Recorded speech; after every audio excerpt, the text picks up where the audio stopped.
Twins are considered to be incredibly close, but one set of Iowa-based twins born in late 2002 shared more than most. They were conjoined.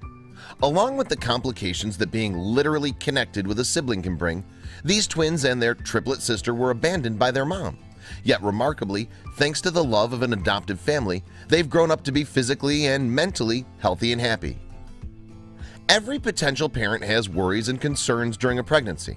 Fathers can be anxious about providing for both their partner and child and keeping them safe. Mothers often fret about these things and almost everything else. Ultimately, however, the main concern is whether the child will be born healthy. But for one pregnant California woman in December of 2002, these worries and concerns were tripled.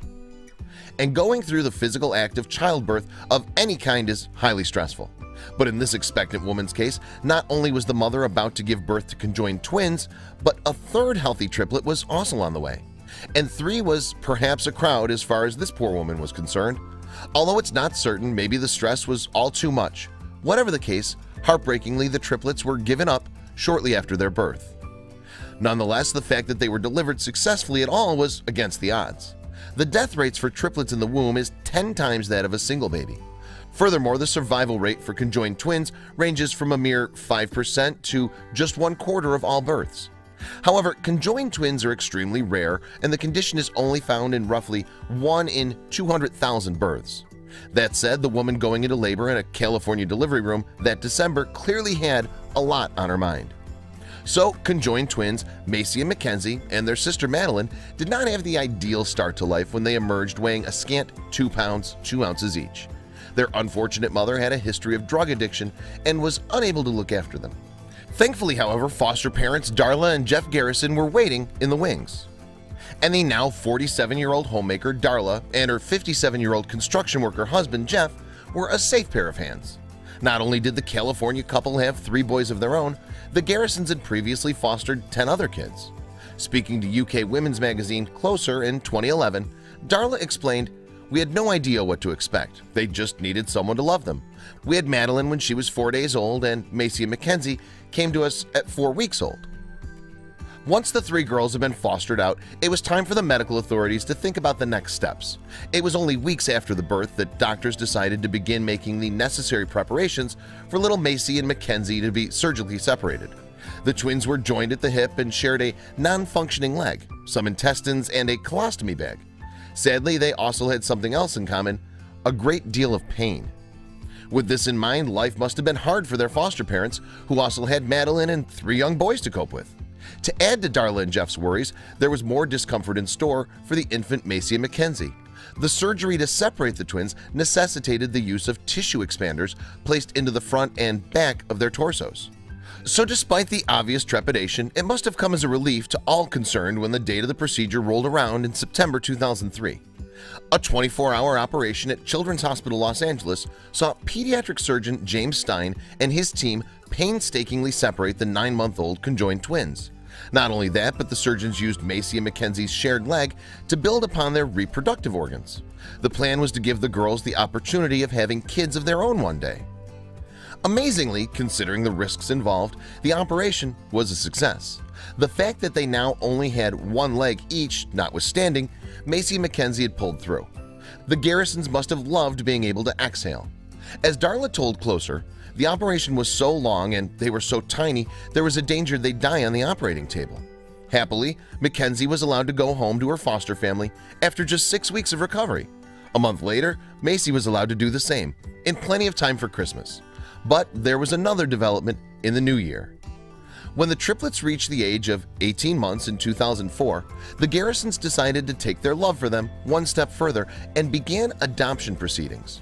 The 3 girls would even things out with their trio of biologically born boys: Tyler, who was then 11, Matthew, 8, and Luke, age 7. And 2 years on from the success of the surgery, Darla and Jeff legally adopted the 3 girls. The Garrisons were now officially an 8-strong family unit. Speaking to Closer, Darla recalled, "We'd fallen in love with them. Our boys were so happy to have 3 sisters." Nevertheless, life did not stand still for the Garrison gang. Darla and Jeff decided to give their 6 kids something they had enjoyed growing up: a rural childhood. So the family made the move from California to a farmstead near Indianola in Iowa. The boys and the triplets thrived in their new country home as Macy and Mackenzie got used to life growing up with only one leg. Indeed, it's amazing sometimes how well kids can adapt. Linda Contis, co-founder of the agency that linked the triplets with their new parents, spoke to People magazine in 2013 about the twins' progress. She said, "When you raise children who are handicapped in any way, when they're surrounded by people who treat them like regular kids, that becomes how they see themselves." And Contis also noted that the Garrisons as a whole played a vital role in helping Macy and Mackenzie and Madeline to develop happily. The foster care provider said it wasn't just Darla and Jeff. They took in these girls as a family unit, and that's why they're fabulous kids today. In fact, when the girls were about 7 years of age, Madeline told her adoptive mother that she too would like only one leg. Perhaps this was due to the amount of attention her sisters received.